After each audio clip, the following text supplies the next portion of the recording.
13 présidents de départements, en tout cas élus, souhaitent que le revenu de base soit expérimenté. Alors l'idée c'est quoi?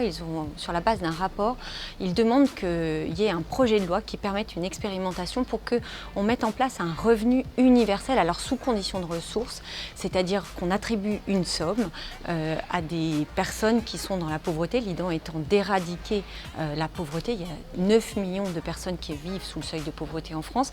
Et cette idée qui avait été très présente pendant la campagne présidentielle, on se souvient que Benoît Hamon l'avait portée, ces élus souhaitent la voir émerger.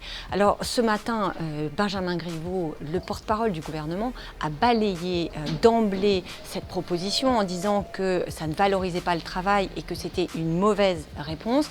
Pourtant, alors l'idée, quelle est-elle? Il y avait plusieurs scénarios, mais c'était de fusionner certains minima. Un premier scénario, on donne un peu plus de 400 € à la personne et on fusionne RSA et prime d'activité. Ça coûte 16 milliards d'euros, ça coûterait 16 milliards d'euros aux finances publiques. Et puis un deuxième scénario où là, on donne un peu plus, 765 €, mais dedans, on inclut l'allocation logement et là, on dépasse 26 milliards d'euros. Alors on comprend bien que, alors que le gouvernement cherche à faire des économies, l'idée de débourser, parce qu'en plus il y aurait les coûts d'expérimentation qui se chiffrent aussi en milliards d'euros, l'idée de débourser entre 15 et 30 milliards d'euros pose problème au gouvernement.